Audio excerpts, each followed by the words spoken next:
धर्म में माता महालक्ष्मी को धन, वैभव, सुख और समृद्धि की देवी माना जाता है। वे भगवान विष्णु की अर्धांगिनी है और संसार के पालन पोषण में उनकी महत्वपूर्ण भूमिका होती है। ऐसी मान्यता है कि जहाँ माता लक्ष्मी का वास होता है, वहाँ कभी भी दरिद्रता, दुख और कष्ट नहीं रहते। प्राचीन समय की बात है। एक नगर में एक गरीब ब्राह्मण रहता था। वो बहुत ही ईमानदार और भगवान का भक्त था, लेकिन उसकी आर्थिक स्थिति बहुत खराब थी। वो रोज मेहनत करता, लेकिन फिर भी उसके घर में कभी सुख समृद्धि नहीं आती थी। उसकी पत्नी भी बहुत धार्मिक और सहनशील थी। दोनों मिलकर भगवान की पूजा करते और अपने दुखों को सहन करते थे। एक दिन ब्राह्मण बहुत उदास होकर जंगल की ओर चला गया। वहां उसे एक वृद्ध स्त्री मिली जो वास्तव में माता महालक्ष्मी का रूप थी। उन्होंने ब्राह्मण से उसकी परेशानी का कारण पूछा। ब्राह्मण ने हाथ जोड़कर कहा, माता, मैं बहुत गरीब हूँ। मैं सच्चे मन से भगवान की पूजा करता हूँ, लेकिन फिर भी मेरे घर में धन नहीं टिकता। वृद्ध स्त्री ने मुस्कुराते हुए कहा, तुम सच्चे भक्त हो, इसलिए मैं तुम्हें एक उपाय बताती हूँ।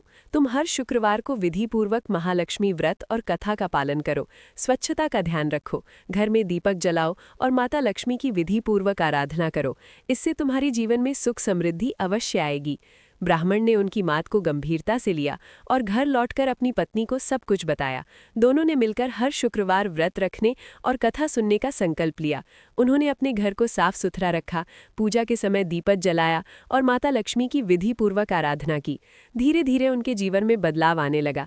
पहले जहां उनके पास खाने के लिए भी पर्याप्त अन्न नहीं होता था, अब उनके घर में अनाज भरने लगा।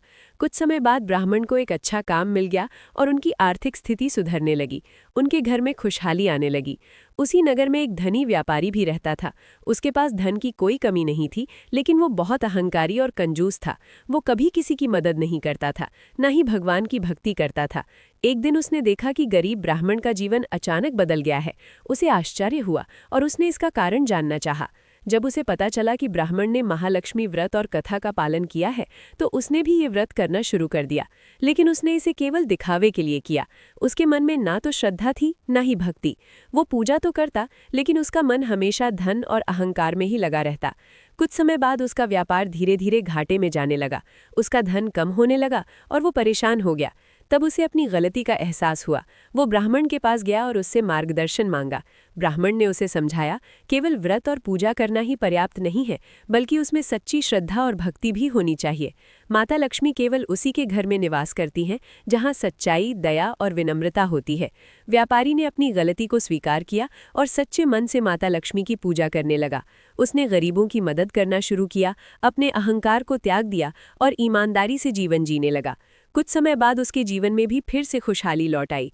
इस कथा से ये शिक्षा मिलती है कि माता लक्ष्मी केवल धन की देवी नहीं है, बल्कि वे सद्गुणों की भी प्रतीक है। वे उसी व्यक्ति पर कृपा करती हैं जो सच्चे मन से उनकी पूजा करता है और अपने जीवन में अच्छे कर्म करता है। महालक्ष्मी व्रत का विशेष महत्व होता है। ये व्रत विशेष रूप से शुक्रवार को किया जाता है।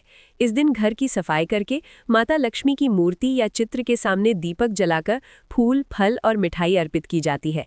कथा सुनने के बाद आरती की जाती है और प्रसाद वितरित किया जाता है। ऐसा माना जाता है कि जो भी व्यक्ति सच्चे मन से ये व्रत करता है, उसके जीवन में धन, सुख और समृद्धि का आगमन होता है। उसके सभी कष्ट दूर होते हैं और परिवार में शांति बनी रहती है। अंत में यही कहा जा सकता है कि माता महालक्ष्मी की कृपा पाने के लिए केवल धन की इच्छा ही नहीं, बल्कि अच्छे कर्म, सच्ची भक्ति और विनम्रता भी आवश्यक है।